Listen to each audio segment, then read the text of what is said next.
Assalamualaikum warahmatullahi wabarakatuh. Perkenalkan, nama saya Nuni Kurnia dengan NIM 2414040026. Di sini saya dari kelompok 4 ingin sedikit menjelaskan tentang men-score menilai PAP, yaitu penilaian acuan patokan, PAN yaitu penilaian acuan normal, analisis validitas variabilitas. Di mana men-score yaitu adalah proses mengubah jawaban peserta didik menjadi angka, yaitu skor berdasarkan pedoman yang telah ditetapkan. Skor ini juga merupakan data mentah yang belum memiliki makna sebelum diinterpretasikan lebih lanjut, yaitu seperti yang pertama itu fungsi, yaitu mengkuantifikasikan hasil jawaban siswa menjadi dasar proses penilaian selanjutnya. Yang kedua yaitu tujuan, di mana tujuannya memberikan gambaran objektif tentang capaian siswa. Terus minimalkan subjektivitas dalam evaluasi. Selanjutnya itu ada teknik men-score, yang dimana ada jenis soal, pilihan ganda, esai, isian singkat, yaitu uraian terbatas. Dimana jenis soal misalnya tentang teknik penskoran, yang dimana pilihan ganda yaitu jumlah jawaban benar bisa dikurangi salah jika ada denda. Yang kedua yaitu esai berdasarkan rubrik dengan bobot tiap aspek. Selanjutnya itu isian singkat, yaitu jawaban tepat, skor penuh, salah sama dengan 0. Selanjutnya itu uraian terbatas, yaitu parsial atau skor bertingkat sesuai kelengkapan jawaban. Selanjutnya itu B menilai, di mana menilai adalah menafsirkan dan menginterpretasikan skor yang diperoleh dengan membandingkannya terhadap patokan atau norma tertentu. Ada fungsinya, ada 3, yaitu diagnostik, selektif, dan motivasi, di mana diagnostik ini mengidentifikasikan kekuatan dan kelemahan siswa. Selektif yaitu berdasarkan keputusan kenaikan kelas atau yaitu disebut dengan kelulusan. Dan selanjutnya itu motivasi, di mana mendorong siswa untuk belajar lebih baik. Tujuannya yaitu untuk mengetahui pencapaian siswa atau kompetensi. Selanjutnya itu bahan evaluasi dan perbaikan proses pembelajaran, di mana jenis-jenis penilaiannya yaitu ada formatif, sumatif, diagnostik, dan penempatan. Di mana waktu dan tujuan, di mana waktunya selama proses belajar dan tujuannya untuk formatif yaitu selama proses belajar, tujuannya untuk perbaikan pembelajaran. Selanjutnya sumatif yaitu akhir semester atau program, untuk tujuan keputusan akhir atau nilai kelulusan. Diagnostik disebut dengan sebelum atau saat pembelajaran, yaitu identifikasi kesulitan belajar. Penempatan yaitu awal pembelajaran dan pengelompokan siswa. Selanjutnya itu ada penilaian acuan patokan, yaitu dengan disebut dengan PAP, di mana kriteria PAP yaitu standar penilaian, di mana pengertian PAP yaitu adalah sistem penilaian yang membandingkan hasil belajar siswa dengan kriteria atau disebut dengan patokan yang telah ditetapkan sebelumnya, bukan dengan hasil siswa lainnya. Di mana standar penilaian ditetapkan sebelum dites itu dilaksanakan. Selanjutnya itu bersifat absolut, di mana tidak berubah meski nilai kelompok rendah semua. Selanjutnya semua siswa bisa lulus atau gagal sekaligus jika memenuhi atau tidak memenuhi patokan. Selanjutnya itu berorientasi pada penguasaan kompetensi, yaitu dengan mastery atau disebut dengan learning. Selanjutnya itu cocok digunakan dalam sistem KKM, yaitu sertifikasi dan kompetensi. Itu selanjutnya implementasi PAP dalam pembelajaran, yaitu penetapan nilai sebelum pelaksanaan, di mana skor 85 sampai 100 yaitu A, keterangannya sangat baik. Terus skor 70 sampai 84 yaitu B, di mana itu baik. Terus skor 55 sampai 69 yaitu C, keterangannya cukup. Selanjutnya skor 40 sampai 54 yaitu D, kurang. Skor kurang dari 40 yaitu F, yaitu gagal. Contohnya siswa yang meraih 72% langsung mendapat B, yaitu tidak bergantung pada nilai rata-rata kelas. Selanjutnya itu di penilaian acuan norma, yaitu PHN, di mana PHN ini adalah sistem penilaian yang membandingkan hasil belajar siswa dengan rata-rata kelompoknya, di mana nilai siswa dapat relatif bergantung pada bagaimana performa keseluruhan kelompok. Di mana karakteristik PHN yaitu standar ditentukan setelah tes dilaksanakan berdasarkan data kelompok. Selanjutnya itu bersifat relatif, di mana standar bisa berubah tergantung kelompok. Selanjutnya itu selalu menghasilkan distribusi nilai yang bervariasi, yaitu ada yang tinggi, tengah, rendah. Selanjutnya itu tidak mengukur ketuntasan atau melainkan posisi relatif siswa dalam kelompok. Selanjutnya itu cocok untuk keperluan seleksi dan perankingan. Baik, di sini saya akan melanjutkan pembahasan dari rekan saya sebelumnya. Perkenalkan, nama saya Riri Puspita dengan NIM 2414040027. Selanjutnya itu implementasi PHN dalam pembelajaran. Nilai ditentukan berdasarkan rata-rata dan standar deviasi kelompok. Siswa jauh di atas rata-rata atau disebut dengan nilai tinggi. Siswa sekitar rata-rata disebut nilai tengah.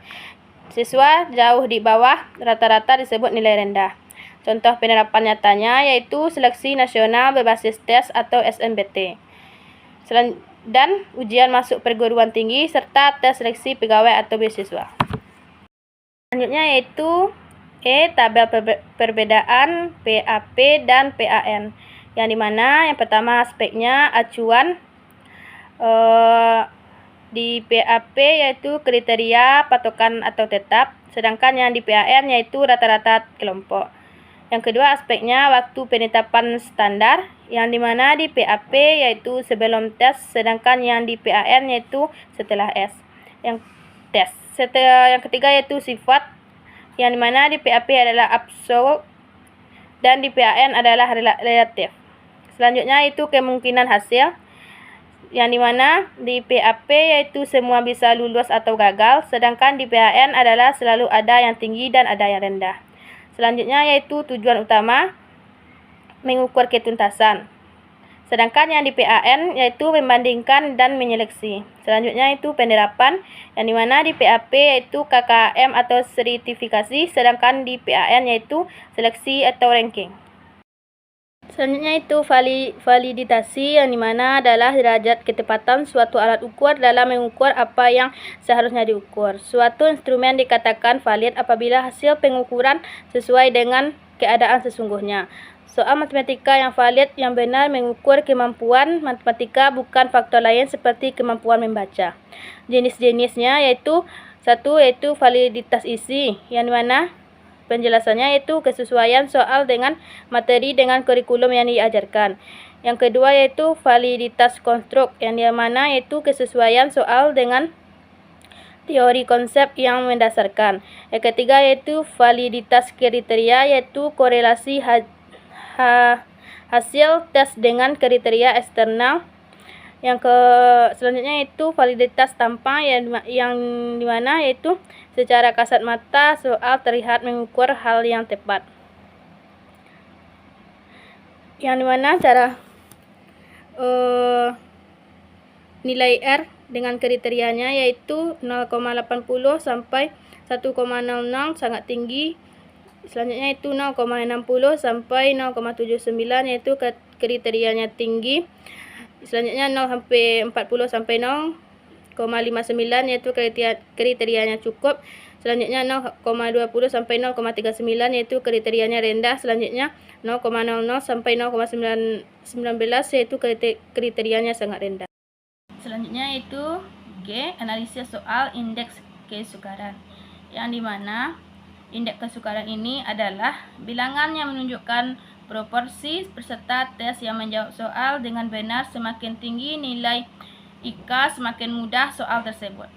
Soal yang baik adalah soal yang tidak terlalu mudah dan tidak terlalu sukar, agar mampu membedakan siswa yang belajar dengan baik atau yang tidak.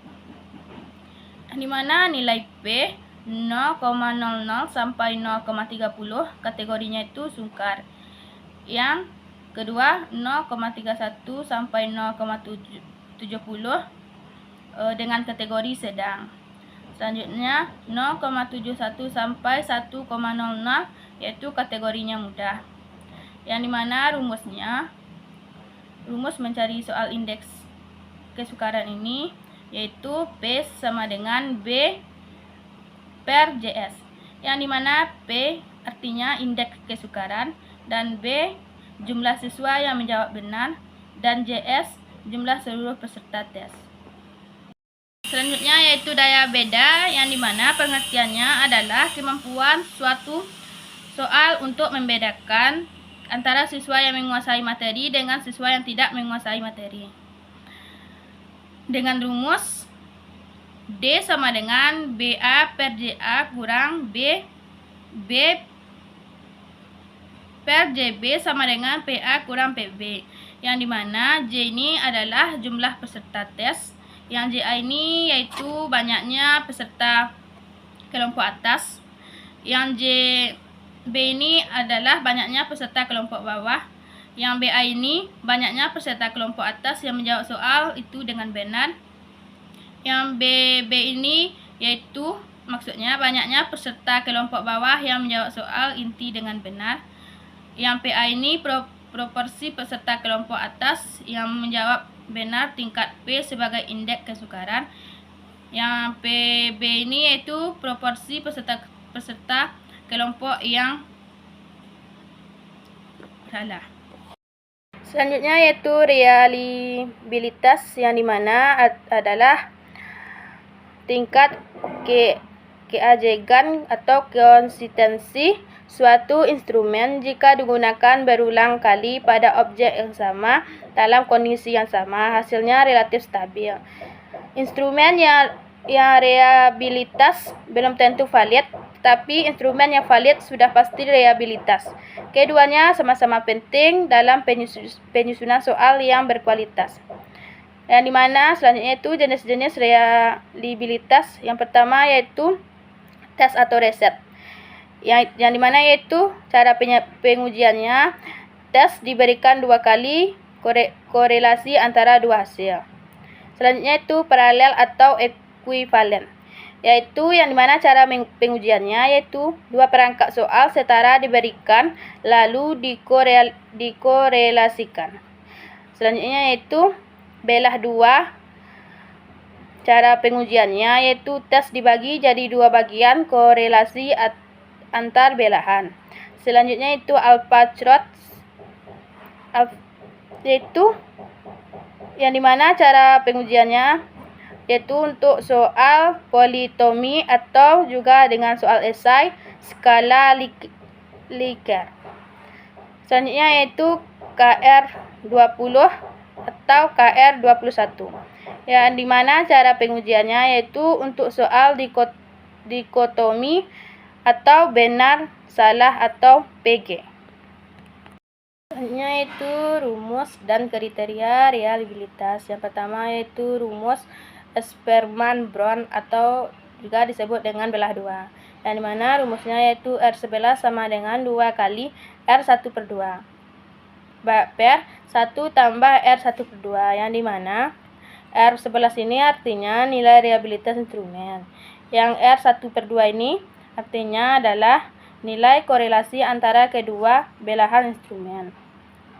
Yang kedua rumus alpha chart, yang dimana rumusnya yaitu R11 sama dengan K per K kurang 1 kurang sigma alpha 2I per alpha 2T, yang dimana R11 ini artinya nilai reliabilitas instrumen. K ini yaitu jumlah butir soal, yang sigma AI pangkat 2, yang sigma alpha pangkat 2 ini artinya jumlah variasi butir, yang alpha T pangkat 2 ini artinya variasi total. Jadi kesimpulannya adalah menskor dan menilai adalah proses berbeda.